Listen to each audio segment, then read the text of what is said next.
Digital আইসিটির পক্ষ থেকে আপনাদের সবাইকে স্বাগতম। এই ভিডিও টিউটোরিয়ালের নির্দেশনা অনুসরণ করলে আপনি ড্যাশবোর্ডে শিক্ষা প্রতিষ্ঠানে নিবন্ধন করতে পারবেন। অনলাইনে মাল্টিমিডিয়া ক্লাস ম্যানেজমেন্ট বা ড্যাশবোর্ডে রিপোর্ট করতে পারবেন। ড্যাশবোর্ডে প্রবেশ করার জন্য আপনার ওয়েব ব্রাউজারে লিখতে হবে mmc.e-service.gov.bd লেখার পরে কিবোর্ড থেকে এন্টার প্রেস করুন। এটি আপনার মাল্টিমিডিয়া ক্লাসরুম ম্যানেজমেন্ট সিস্টেমের প্রথম কথা।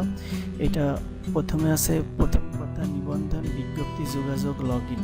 আমরা যেহেতু শিক্ষা প্রতিষ্ঠান নিবন্ধন করব, তাই নিবন্ধন বাটনে ক্লিক করুন।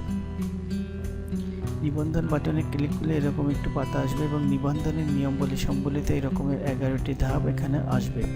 আর এই ডান পাশে বাম পাশে থাকবে শিক্ষা প্রতিষ্ঠান নিবন্ধন। আপনি যে শিক্ষা প্রতিষ্ঠানটা নিবন্ধন করতে চাচ্ছেন, এটা যে বিভাগে অবস্থিত সেই বিভাগটাকে প্রথমে সিলেক্ট করে দিতে হবে। আমি খুলনা সিলেক্ট করলাম, এবার যে জেলায় অবস্থিত সেটা সিলেক্ট করে দিন। কুষ্টিয়া সিলেক্ট করলাম, এবার উপজেলা সিলেক্ট করুন এবং শিক্ষা প্রতিষ্ঠানের ধরন এটাকে সিলেক্ট করুন। সাধারণ শিক্ষা সিলেক্ট করলাম। এবার শিক্ষা প্রতিষ্ঠানের স্তর, এটা যদি প্রাথমিক হয় প্রাথমিকের ক্লিক করে সিলেক্ট করে দিতে হবে এবং মাধ্যমিক হলে মাধ্যমিক, এবং যদি কোনো প্রাথমিক ও মাধ্যমিক দুটোই থাকে তাহলে দুটোই সিলেক্ট করতে হবে।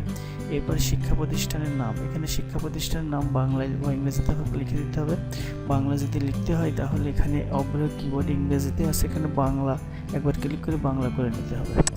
বাংলা হয়ে গেলে এবার এখানে আপনি লিখে দেন আপনার শিক্ষা প্রতিষ্ঠানের নাম।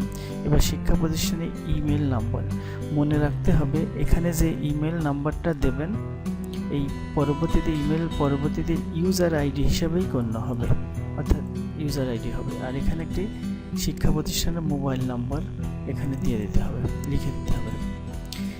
এখানে এবার শিক্ষা প্রতিষ্ঠানে EIN নাম্বার, যদি প্রাথমিক বিদ্যালয় হয় তাহলে EMIS যে কোড আছে সেটা লিখতে পারেন, এবং হাই স্কুল হলে এটা লিখবেন। এবং এবার একটা পাসওয়ার্ড দিতে হবে, খুব ভালো একটা পাসওয়ার্ড। এরপরে এইখানে যে পাসওয়ার্ড দেবেন সে পুনরায় এই পাসওয়ার্ডটাই এবার এখানে দেবেন। সব পাসওয়ার্ড লেখার পর এখানে এই ফাঁকা ঘরের মধ্যে এই যে এখানে কিছু সংখ্যা লেখা আছে 416398, এটা লিখে দেবেন। আপনারটা অন্যরকম আসতে পারে, তাই এখানে লিখে দেওয়ার পরে সবশেষে এখানে আবেদন করুন এর উপরে একবার ক্লিক করবেন। ক্লিক করলে আপনার এই নিবন্ধনের প্রক্রিয়া শুরু হয়ে যাবে, লেখা আসবে আপনার নিবন্ধন আবেদনটি জমা হয়েছে। ধন্যবাদ এই টিউটোরিয়ালটা দেখার জন্য। আমার পরবর্তী টিউটোরিয়ালে হবে যে কিভাবে ড্যাশবোর্ডে আপনার প্রতিদিন যে ক্লাস নিচ্ছেন সেটা রিপোর্ট প্রদান করা। ধন্যবাদ।